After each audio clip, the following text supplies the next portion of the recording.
dress is right on the bottom of the list. Well, okay, Miss Brooks, but there sure is something funny going on. Why, there's nothing funny about it at all, Walter. Good day, Miss Brooks, and give my regards to the children. Thank you, Harriet, I will. What?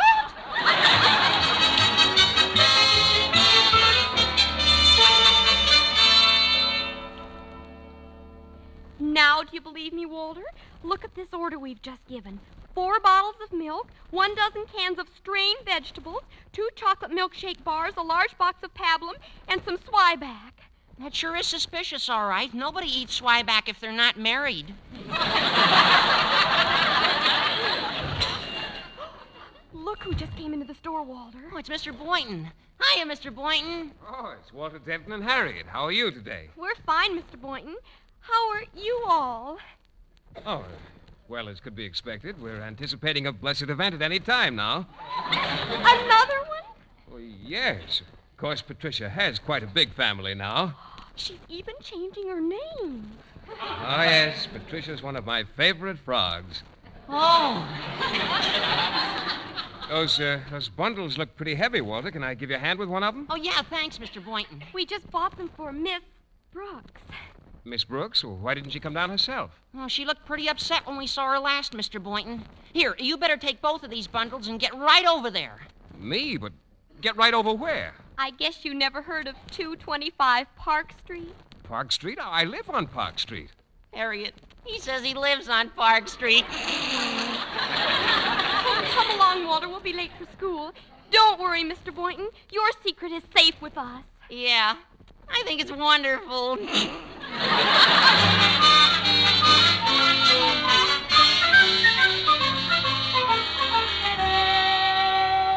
And while Sleeping Beauty was waiting, Prince Charming came to her door. Come in, Prince. It's the doorbell. I guess you got carried away by the story. It should happen to me. At last, the groceries. Hello, Miss Brooks. And Mr. Boynton right behind them. Come in, won't you? He's a big one, ain't he? Ain't he? There she goes again. Miss Brooks, who are these... Children will do, High Pockets. Oh, they're terribly bright. Now, boys, run to the kitchen and play with the meat cleaver until lunch is ready. All right. But please make it snappy, because I'm hungry. And I'm thirsty. Oh, did you have to turn that on? Oh, excuse me, Mr. Boynton. There, little baby. There. Shh. Oh, I guess I'll have to pick him up. No. Miss Brooks, I don't want to pry, but where did all these children come from? Why, any biology teacher knows that. The stork.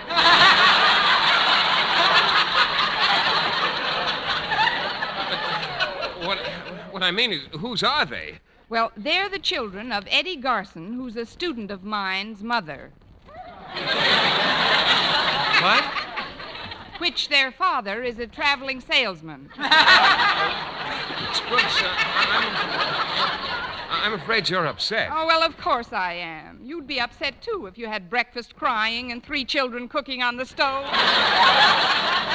Well, isn't there anything I can do to help? Yes, there certainly is, Mr. Boynton. You can help me get this house tidied up before Eddie brings his mother home from the hospital. But, Miss Brooks, I've got to go to school. You're smart enough now. In some ways. Call Mr. Conklin and tell him you're ill. But I'm not ill. Well, stick around a while. Your chances will improve. Well, I don't know what this is all about, Miss Brooks, but if you're in trouble, the least I can do is stand by and lend a hand. Give that boy a box of merit badges and 2 tickets to the next Olympic Games. Thank you.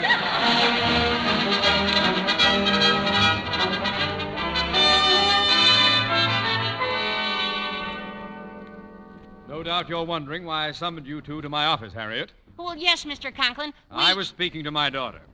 Harriet? Yes, Daddy. There's something strange going on in this school today.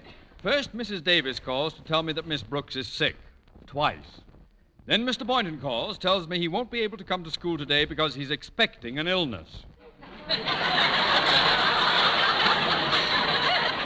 And then, while I was conducting both their classes, I catch my own daughter receiving a note from this Scallywag?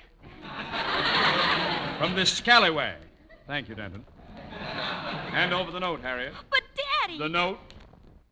That's better. Dear Harriet, whatever you do, don't let the cat out of the bag about meeting you-know-who in the grocery store and sending him where we did. We don't want to get Miss You-know-who in trouble. After all, we have no proof that those little you-know-whos are hers. Nor are we positive that 225 Park Street is a love nest. You-know-whos? Love nest? What's the meaning of this, Harriet? Well, you wouldn't want me to betray a confidence, would you, Father? Yeah, you wouldn't want her to do that, would you, Father? Mr. Conklin? Quiet! I'll find out what's going on at 225 Park Street.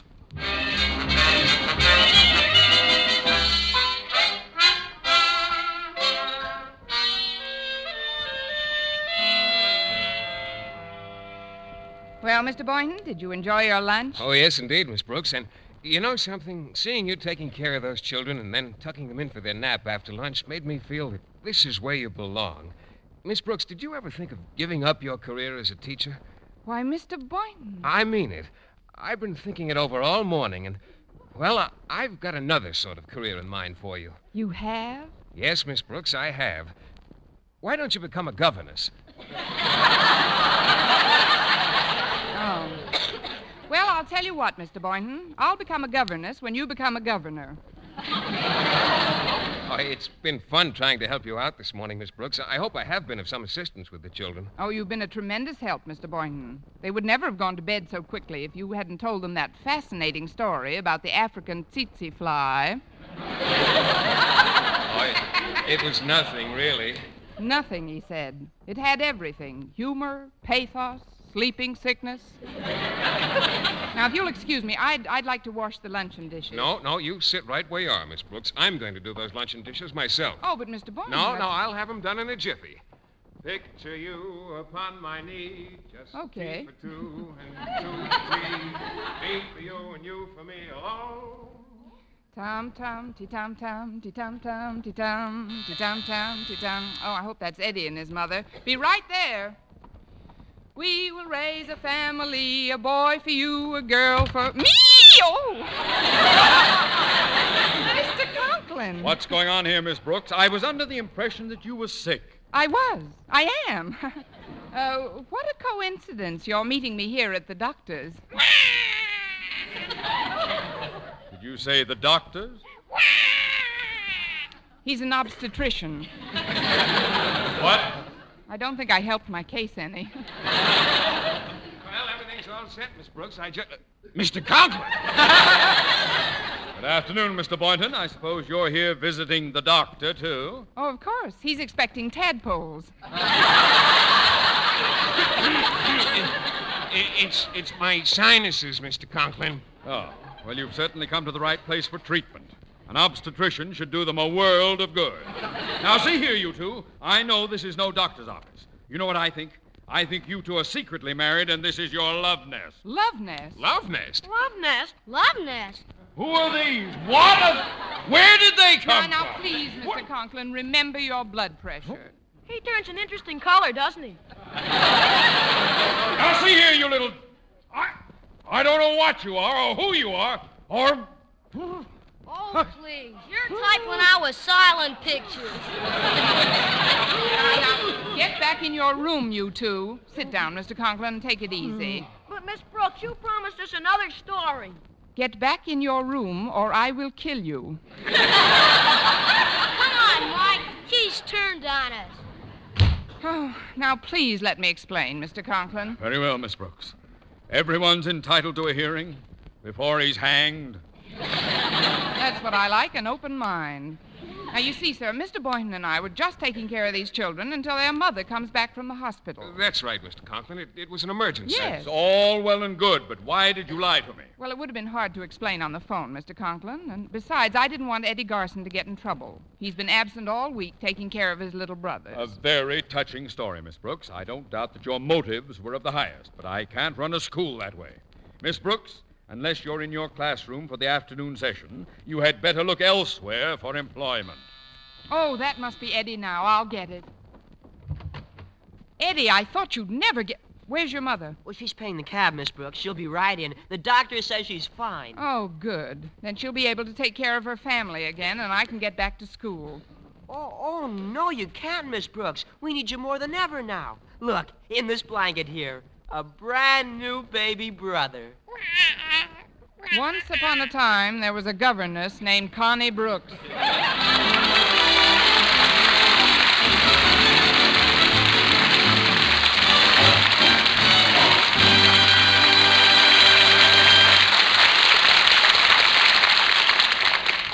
Eve Arden as our Miss Brooks returns in just a moment. But first, Dream girl, beautiful luster cream girl. Tonight, show him how much lovelier your hair can look after a Luster Cream shampoo. Only Luster Cream brings you Kay Daumit's magic formula blend of secret ingredients plus gentle lanolin. Gives loveliness lather even in hardest water. Glamorizes your hair as you wash it. Luster Cream. Not a soap, not a liquid, but a dainty cream shampoo. Leaves hair fragrantly clean, free of loose dandruff, glistening with sheen. Soft, manageable. Gives new beauty to all hairdos or permanents. 4-ounce jar, $1. Smaller sizes, either tubes or jars. Tonight, try Luster Cream shampoo and be a Dream girl, beautiful luster cream girl. You owe your crowning glory to a luster cream shampoo.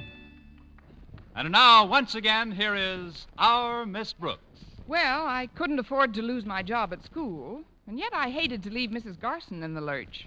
So I did the only thing possible under the circumstances. I got somebody to help out in my place. Before I left for the afternoon sessions, I gave a few last-minute instructions. Now, be sure the formula isn't too hot, and don't be stingy with the talcum powder. Any other questions? What should I do with the safety pins when they're not in use?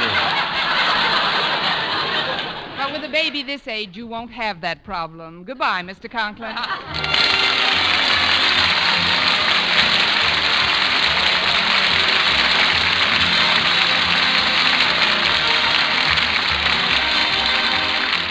Next week, tune in to another Our Miss Brooks show, brought to you by Palmolive Soap, your beauty hope, and Luster Cream Shampoo for soft, glamorous dream girl hair. Our Miss Brooks, starring Eve Arden, is produced by Larry Burns. Written and directed by Al Lewis with music by Wilbur Hatch. Mr. Boynton was played by Jeff Chandler. Mr. Conklin by Gail Gordon. Others in tonight's cast were Jane Morgan, Dick Crenna, Gloria McMillan, Tommy Cook, Sandra Gould, Bobby Ellis, and Jeff Silver.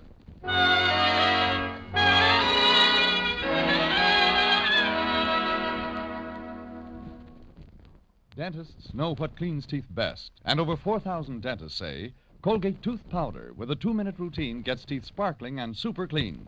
So to remove dull film and get your teeth shining clean, just brush teeth 2 minutes morning and night with Colgate tooth powder. Brush inside, outside, and biting surfaces. Always brush away from the gums. See how quickly this gets teeth naturally bright.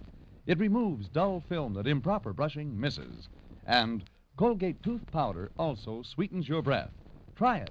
Buy Colgate tooth powder today. For mystery liberally sprinkled with laughs, listen to Mr. and Mrs. North, the exciting, fun-packed adventures of an amateur Park Avenue detective and his beautiful wife. Tune in Tuesday evenings over most of these same stations.